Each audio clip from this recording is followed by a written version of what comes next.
Top 5 batters और bowlers देखते हैं। पहले कोयटा के बैटर्स पर नज़र डालेंगे और जब हम हसन नवाज़ की बात कर ही रहे हैं तो वो टॉप पे हैं। हसन नवाज़ ने 8 मैचेस में 288 रन्स किए हैं, 66 हाईएस्ट है, 41.1 का एवरेज है, 136 का स्ट्राइक रेट है। बासित भाई, हसन नवाज़ ने इस PSL में जिस तरह से वो खेल रहा है, फ्यूचर कैसा दिख रहा है आपको? एक्सेप्ट पहले मैच के, हाँ वो तो जाहिर है, हाँ। खेला था 24 बॉल में 19 रन, मुझे बहुत अफसोस हुआ था। सभी हम हैरान हुए थे। That's not the sort of player he is. अब वो जिस वे में खेला है नजीब, अब उसको ओपनर नहीं बोलना चाहिए क्योंकि उसने ओपनिंग में आके 100 करा हुआ है। अब उसको मिडिल ऑर्डर में ही अपनी जगह बना लेनी चाहिए। जिस तरह शान आया है और हसन नवाज़ आया, अब हम इन्हें ये बोलेंगे शान को भी कि ये ओपनर थे, नंबर 4 पे आ गए, बाबर ओपनर था, नंबर 4 पे आ गया, हसन नवाज़ ओपनर था, नंबर 4 पे आ गया। इन दोनों को, शान और हसन नवाज़ को फोकस करना चाहिए मिडिल ऑर्डर पे। लेकिन आज का जो मैच है ना, आई वांट टू सी शामिल हुसैन। शामिल ने अगर आज रन्स करे तो बात बनेगी कोयटा की। जो हम बात करें हसन नवाज़ और रोसो की, इन दोनों का, सऊद का और शामिल का बेस बनाना बहुत अच्छा है। बिल्कुल ठीक है। दोबारा से दिखाइएगा टॉप 5 बैटर्स। कोयटा के दूसरे नंबर पे सऊद शकील है, तीसरे पे राहिली रूसो है, चौथे पे शामिल हुसैन है जिनकी बासित भाई बात कर रहे हैं। एवरेज कम है 23 की, ये बेहतर होनी चाहिए थी, और 140 का स्ट्राइक रेट है। फिर जेकब्स हैं, वो 5वें नंबर पे हैं। शामिल को और सऊद शकील को देख के क्या लगता है? एक चीज़ ऐड करूँगा, 2 मैचों में टॉप स्कोरर था शामिल। बिल्कुल है, शुरू के 2 मैचेस। तो इसका मतलब है कि कंसंट्रेशन लूज कर, और फिर नंबर्स भी तो बाउंड्रीज पे और नंबर्स भी तो चेंज हुए ना, फिर नीचे भी भेजा, ओपनिंग पैर, इन्होंने तो बहुत ज़्यादा एक्सपेरिमेंट्स भी किए ना। देखो नजीब, सॉरी नहीं करे शुरुआत में जब आपसे रन्स होते हैं ना और बाउंड्रीज लग रही होती हैं, तो every day is not Sunday cricket में ना, तो वो उसी पैमाने पे रहा, उसी अपने मेथड पे रहा। मेथड चेंज करना पड़ता है। ये बच्चा इस तरह सीखेगा, तजर्बा इस तरह आएगा। माफ़ी चाहता हूँ जी।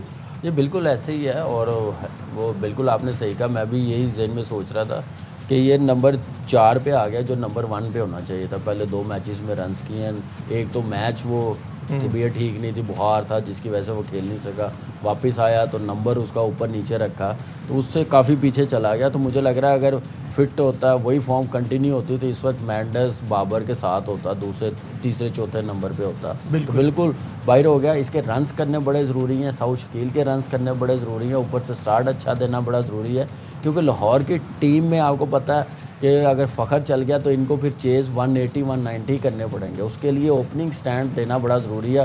और अच्छा साइन है, हसन नवाज़ कंटिन्यू करता जाए, रन्स करता जाए, ये खेल रहा हुआ अच्छा लगता है। जो शॉर्ट सिलेक्शन है, स्पिनर्स को बड़ा अच्छा इसने मैनेज किया, अच्छा खेल रहा है। थोड़ा ये है कि फास्ट बॉलर्स पे थोड़ी लेंथ बॉल को मारना, थोड़ा वो डेवलप करे, क्योंकि ढूंढ रहा होता फुल लेंथ बॉल, उसको बड़ा अच्छा सामने मारा होता। बाउंसर को और लेंथ बॉल को खेलना बड़ा ज़रूरी है। उस पर पावर हिटिंग कैसे करनी, उस पर थोड़ा डेवलप करे तो और अच्छा हो जाएगा। बिल्कुल valuable tips for him by Kamran Akmal.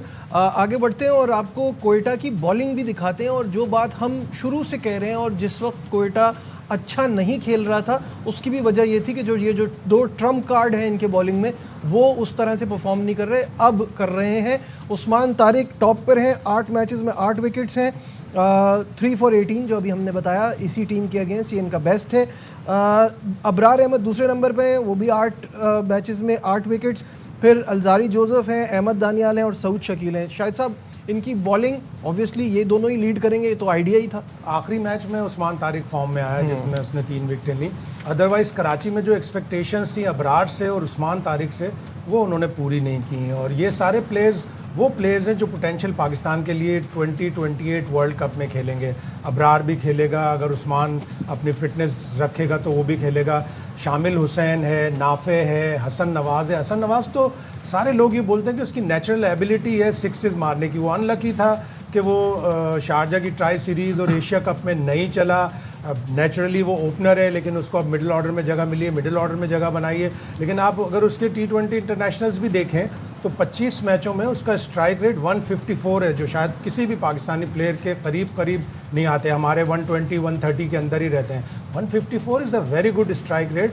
उसको अपने ऊपर काम करना है, उसको मैनेजमेंट जितनी है, कोचिंग स्टाफ जितना है। माइक हसन न्यूजीलैंड से जूम पे देखता रहे कि हसन नवाज़ क्या कर रहा है, इसलिए कि वो था जिसने हसन नवाज़ को टीम में नहीं रखा, और वो बैड लक थी हसन नवाज़ की कि उसने वर्ल्ड कप मिस किया।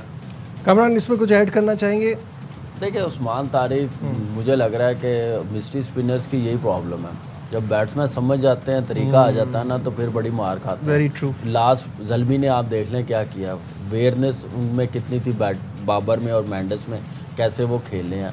तो अब वर्ल्ड क्रिकेट में भी अब इसको अपनी बॉलिंग बेहतर और करनी पड़ेगी और लाइन लेंथ बेहतर करनी पड़ेगी। जहाँ तक शायद भाई ने कहा फिटनेस, और अभी फिट ही है तो खेल रहा है। मेरे ख्याल से वो मैटर वो है कि आगे उनको मतलब कौन 2028 पसंद उनको पसंद क्या है, वो एक टांग भी होगी वो खिला लेंगे, नो प्रॉब्लम, अगर उनको पसंद है तो। जीरो परफॉर्मेंस है दोनों की, उस्मान तारिक की और अबरार की। कोयटा 8 के मैच में 8 आउट करना, कुछ भी नहीं है। पर जिसमें जीरो, किए- जिसमें एक मैच किए में उसमें 3 फायदा आउट हुआ है। ना। हाँ, तो क्या ये वर्ल्ड क्लास हम बोलते हैं, हमारे पाकिस्तान के प्लेयर हैं, परफॉर्मेंस पीएसएल में जीरो है। 8 मैच में इनके कम से कम 13-14 आउट होने चाहिए थे। और अबरार को मैंने देखा है और कमेंटेटर्स ने भी बाकायदा पिक्चर्स दिखा के सीम अप बॉलिंग करा रहा है। स्पिनर का काम सीम अप बॉलिंग नहीं कराना, सीम आपको नहीं चाहिए पिच से, आपको स्पिन चाहिए। देखिए मिस्ट्री स्पिनर्स मैं फिर बोलूँगा उस पर वर्क जो कर लेता ना, मार खाते हो। हिस्ट्री में आप देख लें मेंडिस सबसे बड़ी example अर्ली है। ऑन उसने किसी को खेलने नहीं दिया, जब वरुण सबको चक्रवर्ती समझ आ गए तो टेल एंडरों ने भी छक्के मारे हैं। सही तो बात यही इनके साथ है।